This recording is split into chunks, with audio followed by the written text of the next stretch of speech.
Hello and welcome to Counterpunch Radio. My name is Eric Draitzer. Thanks so much for tuning in, coming back to the show. First time listeners finding the show, welcome aboard. Very happy to have you listening, hopefully supporting Counterpunch.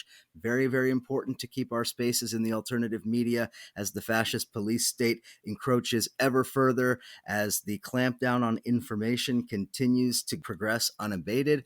I think we really do need to consider long and hard how we spend our money on our media. And for those of us who want to support independent media, Counterpunch is a great way to do that. Get a subscription. You'll have access to the brand new subscriber section of the website that will have exclusive content that would have been in the print magazine, plus a bunch of other content, including additional podcasts and interviews and a whole bunch of other stuff. So please do look for that and consider getting a subscription or making a tax-deductible donation. You know how to do that, PayPal and all the usual bells and whistles.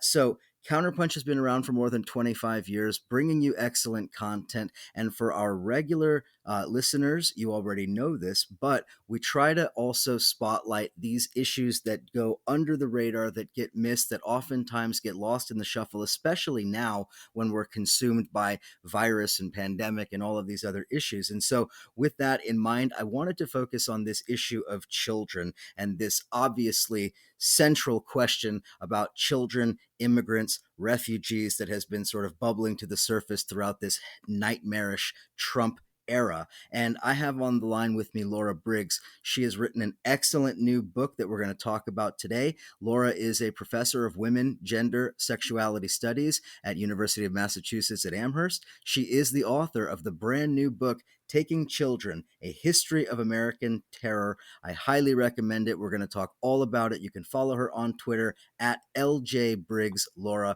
Laura Briggs, welcome to Counterpunch. Thanks for having me, Eric. Thanks for coming on. Thanks for writing this very, very important book, obviously timely for the worst and saddest of reasons. So let's get right into the subject matter. I want to ask you, it seems fairly obvious on the surface, maybe what the initial impetus for writing this book was, but let's talk a little bit about that. Trump's family separation policy, the outcry, is that what really drove you to write this book, or was that just kind of the entry point? Well, it's interesting you should ask. So I had in 2018, when we first started to hear regularly about Trump putting the children of asylum seekers into separating them from their parents, putting them in detention, I got invited by the Attorney General's office in Washington State to write an expert testimony about, has the United States federal government ever done this before? And I had written about the involvement of the United States in the taking of children in El Salvador and Guatemala. I had written about the taking of children through foster care. And I had even in 2012, during the Obama administration, written in a book called Somebody's Children that I believed that the next crisis on the horizon was going to be the taking of immigrant children. And depressingly enough, that turned out to be correct. One of the important points in this book that I think is immediately going to be appealing to a lot of people listening to us now is the fact that you really go to great lengths showing that the policy that you're talking about, the child separation policy, or rather the family separation policy, that although this is Trump's policy, the form of immigration enforcement, this kind of really, really nasty sort of policy, is not uniquely Trump, that this is in fact bipartisan. In fact, you go into some of the recent history. So can you talk a little bit about I guess what we could call a sort of anti-immigrant or immigration enforcement consensus among the parties? Yeah, one of the things that happened in 2018 and 2019 was that the Trump administration, or Trump in particular, got started saying, well, the Obama administration had the same policy. And newspapers started saying, essentially correctly, that no, the Obama administration did not try to disrupt the asylum system by separating children from their parents. But that said, it has been a question that, or a set of policies that's been with us since at least the Reagan years, in which the Reagan administration was the first to take children and put them in immigration detention by themselves, even when they had parents or other relatives in the United States. And so initially, what they were trying to do, it seemed to many immigration civil rights attorneys, was trick parents into coming down to, then it was the INS, coming down to INS detention and using their children as bait. And so what they did was, they the Reagan administration, not surprisingly, sought to have a much more nuclear family kind of orientation toward who could pick up children. So only parents, aunts, and uncles. And if you had a cousin in the country who was here with clear immigration status, they couldn't pick them up. And we know a lot about that policy, actually, because it went all the way to the Supreme Court. There was a young person named Jenny Flores who was the named plaintiff in, well, the policy that we all heard about, the Flores settlement, which was supposed to govern the treatment of children. And under the Clinton administration, the INS sought to continue to detain children. Clinton administration was more vigorous even than Reagan in creating an infrastructure to detain immigrants. So this whole securitizing of the apparatus of immigration, of course, started to reach its height under George W. Bush after September 11th, 2001. And George W. Bush was the first to separate the children of asylum seekers from their parents. And it's important to distinguish between asylum seekers from other kinds of immigrants, not because I want to talk about good immigrants and bad immigrants, innocent immigrants or guilty immigrants or anything like that, but the international asylum system was set up after World War II specifically to help states think about the situation of people who were being persecuted, as Jewish people in particular were persecuted by the Nazis. And so the asylum system essentially says, if you have a legitimate fear of persecution based on your membership in a certain group, you can request asylum from any country that's a signatory, any country that is a member of essentially the international legal system.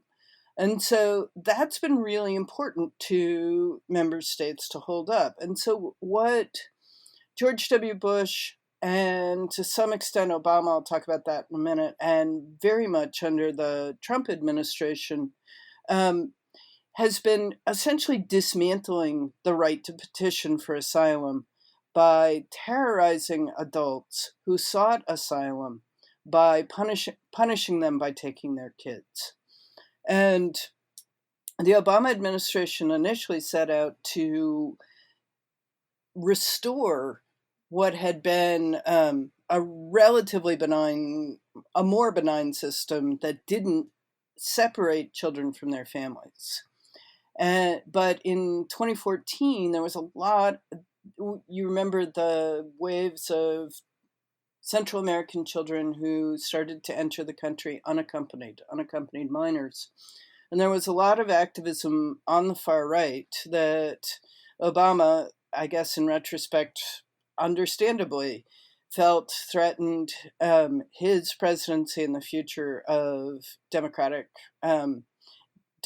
Party, capital D Democrat, their well-being. And so he began to imprison children coming across the border unaccompanied and holding them in the same kind of cages in the same places that the Trump administration ultimately did.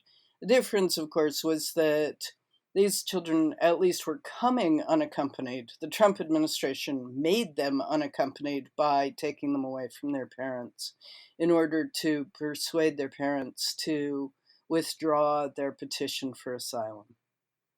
One thing about the period that you're talking about, the period, roughly stretching over the last 30 plus years of immigration policy, is that it coincides, and you mentioned this in the book, it coincides with the rise of, let's call it the capitalization of imprisonment, the for-profit industry that the Corrections Corporation of America and all of these type of corporations that now exist essentially to generate profit through detention and imprisonment. And it is interesting to me that a lot of these policies do coincide with the rise of that, quote unquote, industry. Well, it's certainly true that, particularly under Obama, we saw the intense privatization of immigration detention, far more so actually than regular prisons. And we even saw lobbying by private companies to essentially harshen up immigration detention policies in order to give them more profit. There's no other way to describe it. I'd like to ask you a little bit about family separation and its role in slavery. How would you say family separation fit into the systemic functioning of chattel slavery in the United States? So you mentioned W.E.B. Du Bois, who described it as an essential feature of slavery. In what way? So, slavery was a system that relied on torture of one kind or another in order to control people. Because oftentimes, plantation owners in particular were outnumbered by the enslaved people who worked for them. And so they controlled people in various ways. They controlled people through intimidation, threats, limiting their food, through actual forms of torture like whippings, through poor housing, poor food. But one of the important psychological mechanisms that plantation owners and other slavers used against enslaved people was to threaten women in particular with the loss of their children. And one of the most striking things Martha S. Jones, author of Birthright Citizens, has said is that while enslaved people feared all of the forms of intimidation that slavers used, the most painful was the separation of families. And so when you read slave narratives, you read Frederick Douglass, you read Harriet Jacobs, you read any of them essentially, one of the key moments in each story is the moment when they realized that their family could be separated, when they lost their mothers, when they lost their children. Those were some of the key moments. I think as Frederick Douglass narrates it, we can really see it as a key moment in turning a child into an enslaved person, a person that can be enslaved by taking their kin, by terrorizing them in that very, very intimate way. And what about the relationship between slavery and family separation and sexual violence? Because it seems it's intuitive, but you have to sometimes almost think it through how slavery promoted and rewarded the kind of sexual violence that would ultimately often lead to family separation.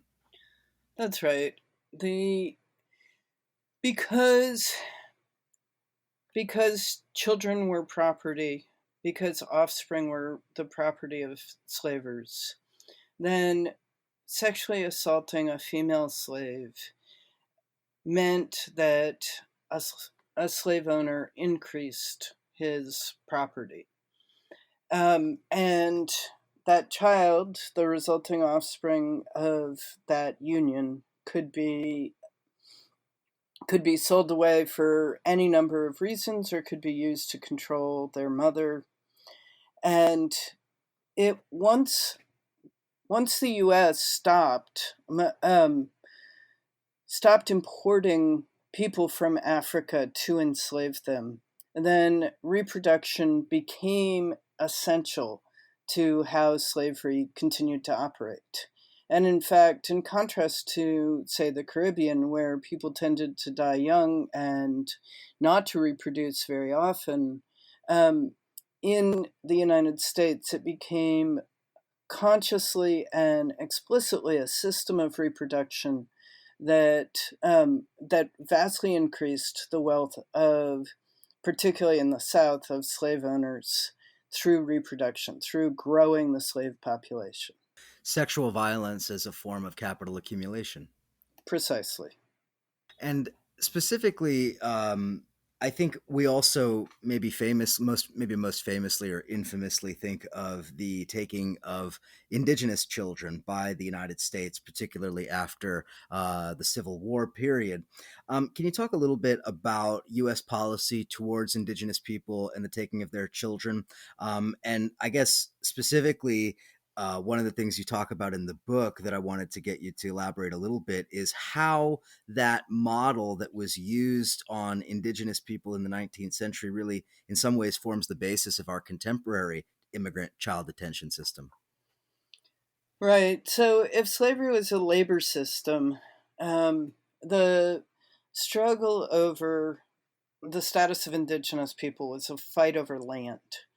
And so throughout the 19th century, what settler colonialism, rooted in Washington, rooted also in Spain and Mexico, sought to do was to take indigenous people's land. And so the Indian Wars throughout the 19th century, culminating in the 1860s, 1870s, um, became sort of the next racialized war after the Mexican American War, the Civil War, and the fight to extend the United States across the continent. And and as so in the plains, in the Lakota regions, in the Southwest, the Apache regions, there was this sort of real difficulty in wrapping up those wars. They just went on and on and on. And so, what the army sought to do was to find a strategy to end the Indian Wars. And reformers, friends of the Indian groups, began to suggest that the best way to do this was to take Indian children and essentially assimilate them into U.S. white Anglo settler society through boarding schools. And so it was the army that ran boarding schools. They drilled children. They put boys in military uniforms, cut their hair, turned them into essentially so that they would look like soldiers. And this was their notion of the civilizing project. They had children punish each other for imagined or real infractions of the rules. And above all, they sought to disconnect them from their kin, disconnect them from a sense of tribal nation, tribal membership, and turn them into little Victorian men and women who could be used or hired as servants, could be hired as farm laborers, and girls were taught to sew and clean so that they could be hired as domestic laborers. We think of boarding schools as some kind of school where you might learn reading and writing, but far more it was training people into a labor system. And we understand this clearly because in 1928, the Merriam Report, which was one of the only reckonings we've really had with the boarding school system, and one that was demanded by indigenous activists, was that they found that children in boarding schools were poorly fed, dealing with epidemic disease. There were many small bodies buried on boarding school grounds. And, uh, and most strikingly, perhaps for contradicting our notion of what a school was, many of the children never even learned to read. They were illiterate. There's a lot to say about education and the role of education, and I want to continue that on that point and more, including the role of imperialism in this issue. That and a whole lot more on the other side of the break when I'll continue my conversation with Laura Briggs. You're listening to Counterpunch Radio. We'll be right back.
And we're back here on Counterpunch Radio. I'm chatting with Laura Briggs. Again, the book, Taking Children, A History of American Terror. Highly recommend you get yourself a copy of the book, especially for those people in your life who, well, who need to hear it, who need to hear the facts, who need to see it for themselves. So, Laura, before the break, we were talking a little bit about the boarding schools, the boarding school system, the impact it had, of course, on Indigenous cultures. And you were talking about what they weren't learning in those schools. But of course, the other side of that coin, or the complement to that, is what they were unlearning, the extent to which those schools existed to deprive these children of their birthrights, basically. Their language, their community, their kin, their sense of culture. And we tend to think of boarding schools as something that happened a long time ago. And yet the survivors of the residential school system are still very much among us. They are alive and walking around. The residential schools were, some of them closed after the Miriam Report in 1928, but many, many of them were kept around through the 1950s and 60s. In fact, we see pan-tribal Indian activism through organizations like the American Indian Movement, the Red Power Movement, arising actually in boarding schools, because that was where people came to know each other across Indigenous communities. So that's the other thing that I think it's important to say, and many Indigenous activists and writers and historians have said about the boarding school system, is that while there is much that's ugly about that history, and in fact, we see its psychological effects, that people who went through the residential school system are more likely to struggle with anxiety or a history of drug addiction or a history of alcoholism.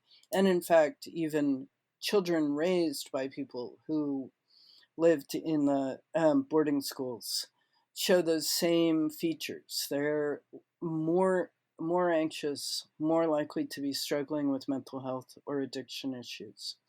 But the other thing to say that's important about boarding schools is because they became the site of Indigenous survival, because Indigenous life ran through the boarding schools, that people also found community and comfort and successes and friendships there, and in, that Native teachers began to teach in the boarding schools. So the history of boarding schools is complex and multivalent.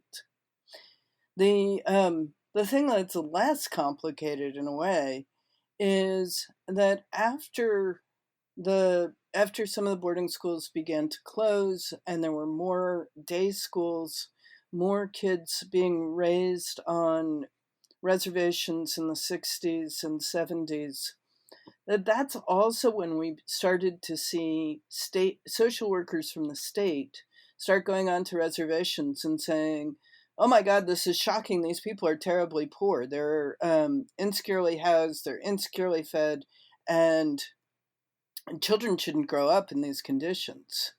And they began to take kids into foster care, place them in adoptions, and as soon as AFDC, what we might call welfare, or what we have called welfare, aid to families with dependent children, was extended through the state to especially single moms on reservations. That's when we saw the state stepping onto native land and taking native kids.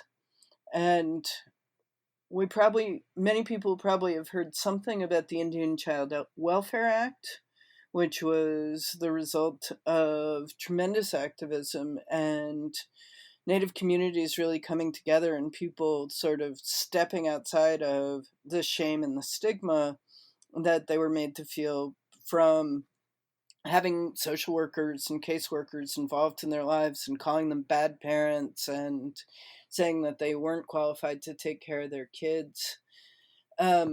And say, wait a minute, we have a way of life that is important and worth preserving, and child welfare matters are tribal matters. They should not be going through a state child welfare system. And Native sovereignty, in some ways, that whole fight for tribal sovereignty in the 60s and 70s really came together in a powerful way around the issue of children and states taking children. Because one of the things that's important to understand about Indian law is that Native people have state to state relationships with the federal government. So a tribe like the Mashpee Wampanoag near me in Massachusetts has no relationship with the state of Massachusetts. They might be within its legal boundaries, but child welfare matters should either be a tribal matter or a federal matter because the tribes are sovereign. And that was a really important and key political and legal point that got fought out in part through child welfare. And we're still fighting about it. The the conservative right-wing Goldwater Institute is still, all these years later, trying to overturn the Indian Child Welfare Act. And the reason they're doing that is not so much because they care per se about these cute kids who are certainly photogenic, but they're using them as kind of poster children to undo the fact in Indian law of tribal sovereignty, of a tribe's ability to control its land, its resources, I think we should also point to gaming, because that's particularly lucrative, and I suspect is at the heart of why we continue to see legal fights over the Indian Child Welfare Act. The quest for profit and control is of course key in all of this. It certainly is with regard to chattel slavery. It's certainly with regard to the stealing of Indian land, and it's certainly or indigenous land, and it certainly is true with regard to U.S. imperialism in Latin America, which is another area that you focus on in the book. And there are countless ways of approaching that aspect of this very large and troubling issue. But I guess I'll just begin by asking you to explain a little bit about how the situation today that Trump has exploited, how that has come to be, and sort of the broad strokes of recent US history in Latin America that has exacerbated or created and exacerbated this issue. Right. How did Central Americans come to be the sort of people that U.S. policy considered people who could lose their children? And that's a story that has its roots again in the Reagan era and before, as the United States became increasingly involved in anti communist wars in Central America. And throughout the region, Honduras, El Salvador, Guatemala, um, soldiers, military and paramilitary, many of whom had a relationship with the U.S. School of the Americas, were involved in the terrorizing of usually indigenous communities in Guatemala. In El Salvador, they were peasants, and they were associated with the resistance. They were considered to be communists, and Central American militaries and paramilitaries, presumably very much with the involvement of United States trainers, the CIA, and at any rate with the forbearance of U.S. embassies, got involved in taking children as a strategy for terrorizing communities, for breaking the communities that were in resistance to the state, that were seen as communist or potentially communist.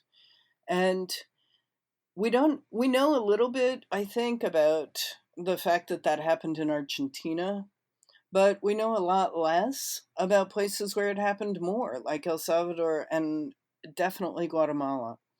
And in Guatemala, it was a policy with resounding echoes from the United States, too, in the sense that it was indigenous kids who were separated from their families and communities when families and communities were attacked, killed, wiped out, or made to flee by the military, and they would pick up children who had gotten lost, or they would just walk up to people's houses and literally go in and take children and leave in helicopters with the children. Some of them wound up in adoptions in the United States. More of them wound up in the Guatemalan context in other indigenous communities. It's important to remember that Guatemala is a nation of 14 first languages of many, many different indigenous groups with different relationships to the state. So, for example, Chiles were seen as particularly likely to be communists. They are particularly likely to be involved with the guerrilleras, the guerrillas. And so they would see their children picked up and taken to another community where their children would lose their language, lose their traditional dress. And even though they were half a day's walk away, they might never communicate again with their families. More of them wound up in cities or Latino communities where they spoke Spanish. Um, but throughout the 1970s and 80s, children were disappeared. And one of the things that's particularly poignant about that is that many of the parents of people who lost their children in the US Southwest at the US Mexico border were people who had lived through the Civil War and recalled that earlier generation of child taking. And in the interim, the aftermath of the wars in Central America was very much not resolved, particularly in Guatemala, where the the people who committed genocide or attempted to commit genocide against indigenous peoples stayed in power after the war. And the in more recent years, the neoliberal era has seen the work of the Inter American Development Bank, the World Bank, really deliberately tearing apart the state in Central America. So if you won't make loans to the national state, but make them to little tiny municipalities, then the as we've seen with Trump and COVID, like devolving power downward has an ever greater effect on the inability of central states to hold for the center to hold. And so what we've seen in Honduras, El Salvador, and Guatemala is cartels taking over power in small municipalities, and people have fought their own fight against the police in Central America as they increasingly are taken over by the cartels and become a force for terrorizing communities. Some of this may feel familiar in the context of the United States. It's not altogether foreign to us. But the more the cartels took over power, the more they terrorized poor people as a way of getting their money. And the police and members of the cartel also particularly targeted women and children. And so this is why you've seen since 2000 essentially, but with increasing intensity ever since in recent years, the waves and waves of Central American migrants trying to escape their police, the military, and the cartels that have been terrorizing people throughout the region. Absolutely. And to return to the point we were making earlier about the sort of bipartisan nature of this, I mean, I was very much paying attention to things in 2009 when the Obama administration, Hillary Clinton, Barack Obama supported very much the overthrow of the Zelaya government in Honduras and the installation of a right-wing government in its place. Honduras has since become one of the world's most violent countries, particularly dangerous for women and children, one of the primary sources for the refugees fleeing to the United States. So these aren't simple, abstractions or some kind of, broad strokes of history. Very specific and clear political decisions made even in the very recent past that impact all of this.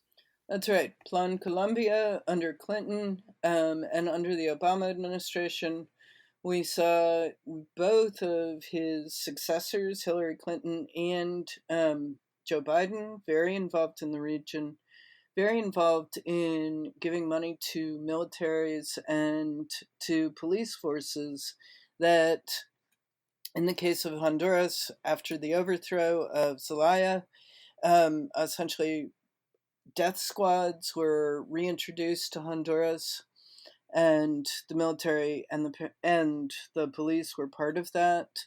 Um, and then you see Biden and his effort to broker a peace in the context of Central America that would stop the waves of unaccompanied children that were coming to the United States in 2014, and disrupting the Obama administration as the right wing became more and more paranoid about these waves of asylum seekers.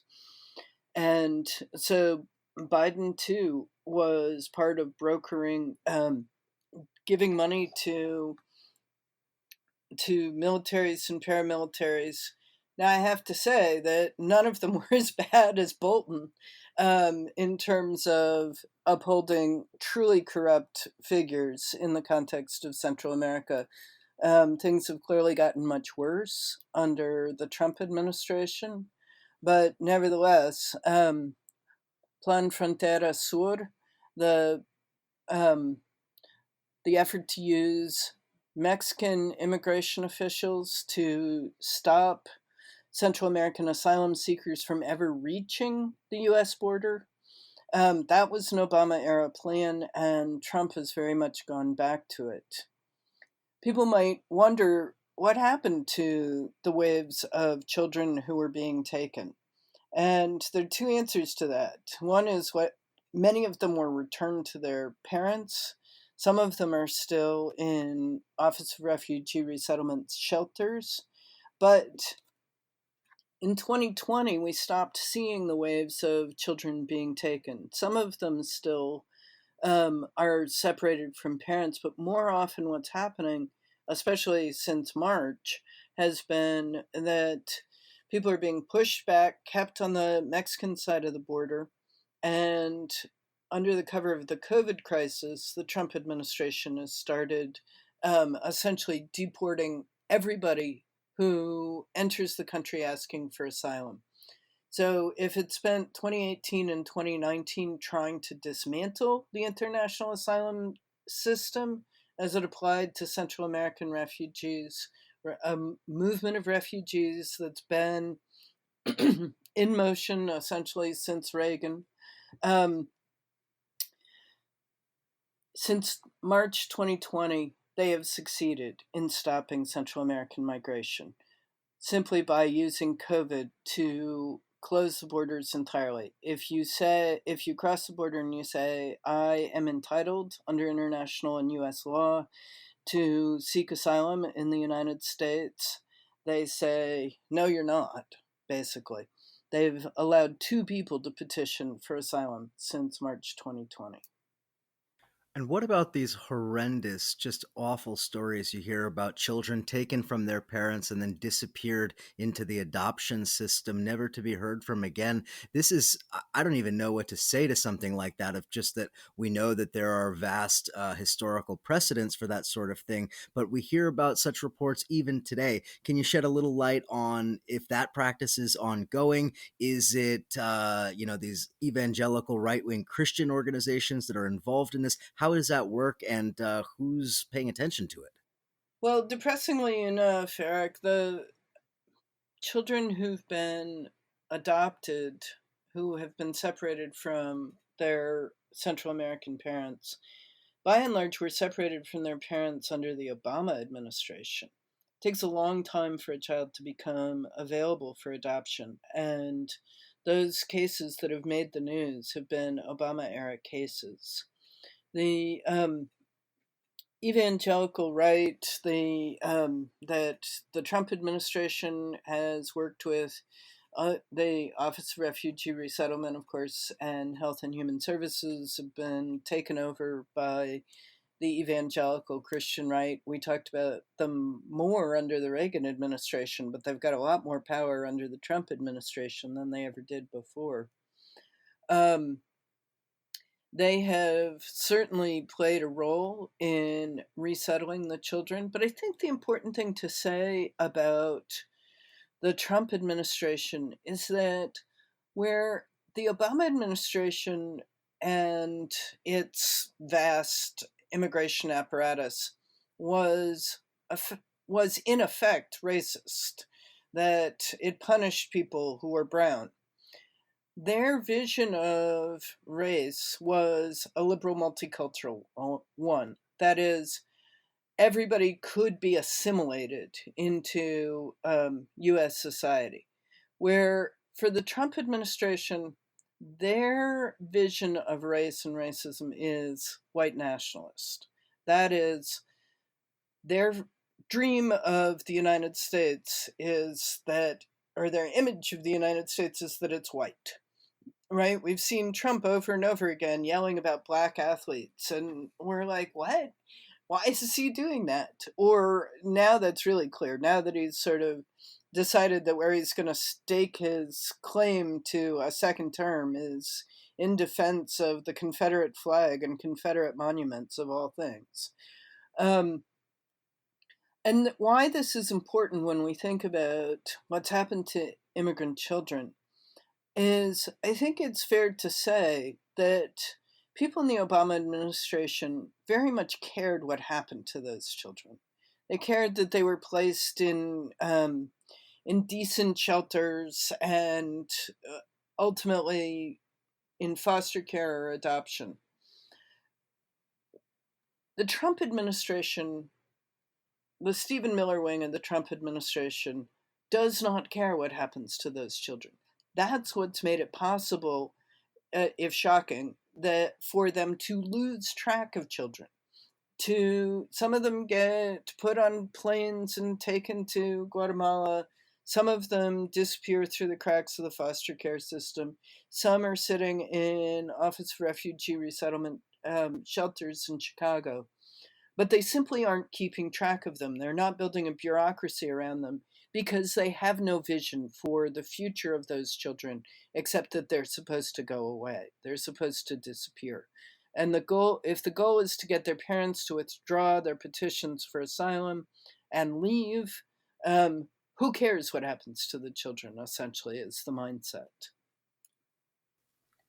My final question has to do with resistance, because you leave the reader with this issue of how do we fight back against these horrendous crimes that are being committed against children and against mothers and fathers. And you talk about the abolitionist movement in the 19th century as kind of forming the basis of the resistance against slavery. You talk about some of the other movements, the American Indian movement and others. I just want to get you to comment a little bit about resistance and some of the ways that people have resisted these forces historically, and some of the ways that you think people might be thinking about resistance today.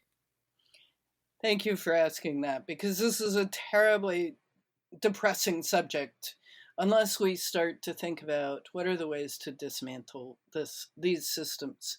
And just as we have seen over and over again that since the beginning of this nation, there have been forces seeking to separate children from their parents, particularly their parents of color. At the same time, we've seen people over and over again stand up to the system and stop it and change it.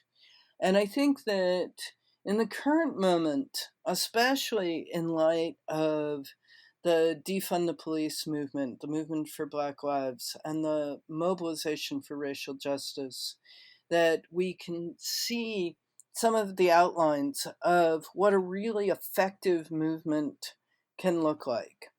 And yet, the more we focus on the police, we can also lose sight of the less coercive or less explicitly violent but equally coercive systems like foster care. And we need to keep our eye on what social workers are doing, what welfare workers are doing, the kinds of violence that women and children in particular experience, the disruption of kin and households. And so some of the things that have made a difference are all the things we've learned from civil rights and other racial justice movements, the long history of the Black freedom movement. So from mobilizing the ideas through work like podcasts and reading, the thinking through clearly what is the foster care system and what is it doing, what is its connection to mass incarceration. It of course is directly, every time women are incarcerated in particular, they are quite likely to be single mothers, overwhelmingly likely. And so every time a woman is incarcerated, it is most likely that children go to foster care or children go to kinship care. We've got to stop saying, "Don't send the police, send a social worker," unless we're prepared also to keep our eye on social workers. So demonstrations in the street, the mobilization of ideas through op-eds, conversation, discussion, organizing in small groups, organizing in local communities. Foster care systems are incredibly local. So people are continually telling us, you've got to stop watching the beauty contest at the level of presidential elections and pay attention to what's happening at the local level. And that's particularly true when you're looking at foster care, when you're looking at its relationship to schools, and we've got to stand up to it at every level. Some of the most effective things that people have done, when we look at the 60s and 70s, we can see the mobilization to feed impoverished mothers and kids when the state cut off their welfare checks. And as a result of them, therefore, being poor or homeless, then trying to take their kids. So, systems of mutual aid, challenging, challenging schools and challenging social workers to we've got to end foster care as a system of child taking, stop seeing it as a essentially benevolent children system that rescues children from bad family situations. We need to give people access to food, housing, and if where addiction is an issue, to drug addiction treatment and alcoholism treatment. Indeed. Well, thank you for giving me your time this evening and for this very very important book. Again, the book "Taking Children: A History of American Terror." Laura Briggs has been my guest today. Laura, thanks so much for coming on Counterpunch Radio. Again, follow all of Laura's work. You can follow her on Twitter at LJ Briggs Laura, and of course, get yourself a copy of the book. Get it for a friend, a loved one, an enemy, whoever you think is appropriate. And thank you again, as always, for supporting and listening to Counterpunch Radio and Counterpunch. And we'll talk again next week.